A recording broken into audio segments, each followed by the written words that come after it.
पुस्तक का नाम आदर्श विवाहों का प्रचलन कैसे हो। लेखक पंडित श्री राम शर्माचार्य जी। ऑडियो 1। इस युग की यह निर्विवाद आवश्यकता है कि हम भारतीय अपने विवाह शादियों में होने वाले अनावश्यक अपव्यय को जल्द से जल्द बंद करें। हमारी औसत आमदनी इतनी नहीं है जिसमें कि मनुष्य की तरह ठीक प्रकार जिया जा सके। यदि किसी की कुछ आमदनी अच्छी हो भी तो उसको उचित है कि अपने और अपने परिवार की प्रगति के आवश्यक कार्यों में उसका उपयोग करे। स्वास्थ्य बिगड़े पड़े हैं। पौष्टिक आहार और अच्छी चिकित्सा के बिना हम में से अधिकांश व्यक्ति दुर्बलता और अस्वस्थता के शिकार हैं। शिक्षा वृद्धि के साधन सुविधा जुटाए बिना हमारा बौद्धिक स्तर गया गुजरा ही बना रहेगा। आजीविका में वृद्धि के लिए कुछ नए उद्योग आदि आरंभ करने या वर्तमान साधनों को सुधारने बढ़ाने के लिए पूंजी चाहिए। फिर देश, धर्म, समाज, संस्कृति की स्थिति भी दयनीय है। उन्हें सुविकसित बनाने के लिए आर्थिक योगदान करना हमारा नैतिक कर्तव्य है। इन सब आवश्यकताओं की पूर्ति हम कहाँ कर पाते हैं?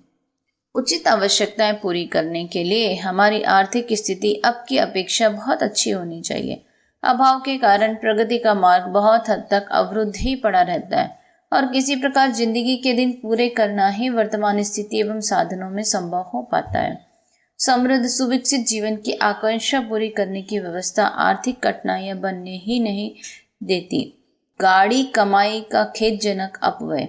इन अभावग्रस्त परिस्थितियों में बुद्धिमत्ता का तकाजा एक ही है कि हम अपनी गाढ़ी कमाई का एक एक पैसा उचित आवश्यकताओं की पूर्ति में खर्च करें।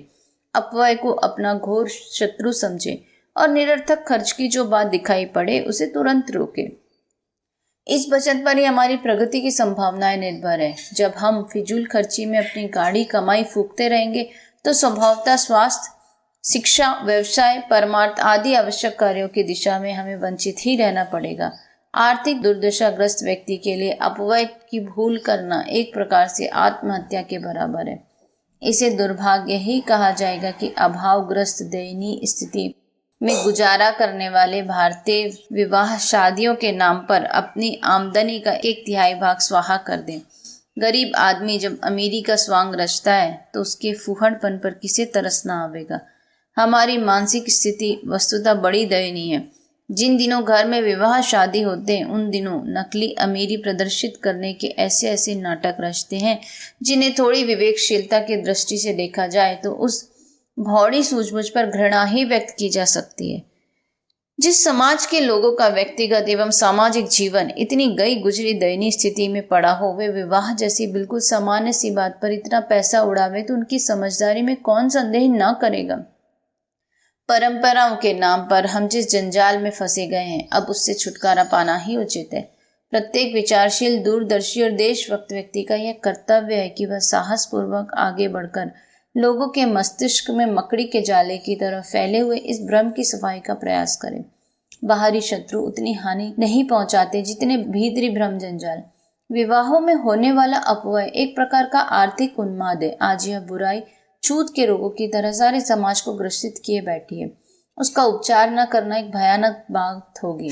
मनस्वी व्यक्तियों ने साहसपूर्वक आगे बढ़कर बड़ी से बड़ी समस्याओं के हल निकाले हैं, कड़ी सी कड़ी कठिनाइयों को परास्त किया है। फिर क्या हम इतना भी ना कर सकेंगे कि अपने जमाने की एक विशुद्ध मूर्खता को ललकारें और उसे जनजीवन का सत्यानाश कर डालने से रोके। बीमारी और उसका उपचार। बीमारी केवल अविवेकशीलता, मूर्खता, अंध परंपरा एवं भीरुता की है। यूं उससे दुखी हर व्यक्ति है। वह उसकी व्यर्थता एवं हानि को भी समझता है पर मनोबल एवं विवेक के अभाव में कर कुछ नहीं पाता। असहाय बना एक चलते हुए ढर्रे का अंग मात्र बनकर रह जाता है। इस मानसिक दुर्दशा से समाज का पिंड छुड़ाया ही जाना चाहिए, अन्यथा यह बौद्धिक दुर्बलता अनेक क्षेत्रों में बढ़ती पनपती रहेगी और आर्थिक ही नहीं प्रत्येक क्षेत्र में हमें प्रतिगामी एवं दीनहीन ही बनाए रखी रहेगी। जिस बात को हम अनुपयुक्त समझते हैं उसे ही कुड़मुड़ाते हुए करते भी रहें, यह मानवीय विवेक एवं साहस का खुला तिरस्कार है। इसी को आत्महनन कहते हैं। आत्महत्यारे को शास्त्रों में महापातकी बताया गया है। सभी पापों का दंड मिलता है, फिर इस महापातक का क्यों ना मिलेगा। भारतीय समाज को अनेक प्रकार के शोक संतापों का सामना करना पड़ रहा है। इसका एक कारण हमारा यह महापातक भी है जिसके कारण हम अनुपयुक्त जचने वाली विवाहोन्माद जैसी भयानक कुरीति को हटाने का ना तो साहस करते हैं और न प्रयत्न। संसार के श्रेष्ठ पुरुषों ने अपने जमाने की, अपने समाज की भयानक कठिनाइयों को परास्त किया और अवरुद्ध प्रगति पथ को खोलने के लिए प्राणों की बाजी लगाकर भी बहुत कुछ किया है। एक हम है जो छुटपुट कुरीतियों को हटाने के लिए भी कुछ नहीं कर पाते।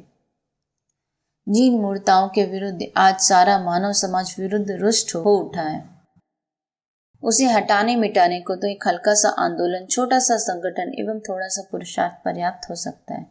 यदि हम इतना भी ना जुटा सके तो इतिहासकारों की दृष्टि में अपनी गिनती असहाय, दीनहीन, कायर लोगों में ही होगी। क्या यही कलंक कालिमा मुंह पर पोते इस संसार से विदा होना हमारे लिए उचित है? इंसान की तरह रहे, इंसान की तरह सोचे। हमें इंसानों की तरह रहना है तो इंसान की तरह सोचना भी होगा और वह परंपरा अपनाने का साहस करना होगा जिसे अपने समय में विवेकशील, पुरुषार्थी एवं देशभक्त लोग अपनाते रहे। ऐसे लोगों को सदा से अपने सीमित दायरे से आगे की बातें सोचनी पड़ती है और व्यक्तिगत स्वार्थों से आगे बढ़कर बिगड़ी हुई परिस्थितियों को बनाने के लिए कुछ करना पड़ता है। हमें बहुत कुछ करना है। इस सड़ी गली दुनिया को बदलकर एक नए प्रगतिशील एवं सुविकसित संसार का निर्माण करना है। भावी पीढ़ियों के लिए हमें यही उपहार एवं अनुदान छोड़ जाना चाहिए। अपने मतलब से मतलब रखने वाले घृणित लोगों की श्रेणी में गिने जाने वालों की पंक्ति में हमें नहीं खड़ा होना चाहिए। स्वार्थ के साथ परमार्थ का समन्वय करते हुए जीवन की गतिविधियां विकसित करने का मानवोचित साहस हमें करना ही चाहिए। जिनमें ऐसा विवेक एवं साहस जागृत हो सके, उनका कर्तव्य है कि आगे बढ़कर आए और नवनिर्माण के महत्वपूर्ण कार्यों में से एक अत्यंत आवश्यक कार्य विवाहोन्माद का उपचार अपने हाथ में लेने का प्रयास करें। इस दिशा में सबसे प्रधान, सबसे आवश्यक जो कहना है वह यह है कि इन भावनाओं को कार्य रूप में जनमानस में जागृत करने का प्रयत्न किया जाए। किसी सभा में प्रस्ताव पास कर देने, भाषण दे डालने या लेख लिखने के सस्ते तरीके से इस सत्यानाशी की जड़ की तरह चिल्का से जमी बैठी मूर्ता का उन्मूलन संभव न होगा। इसके लिए घर घर, मनुष्य मनुष्य के पास जाना होगा और उसे समझाना होगा कि साधारण सी दिखने वाली ये कुरीति कितनी घातक है, कितनी भयानक एवं कितनी कष्टकारक है। जिस बुराई के लोग अभ्यस्त हो जाते हैं वे उसकी हानियों को भी भूल जाते हैं।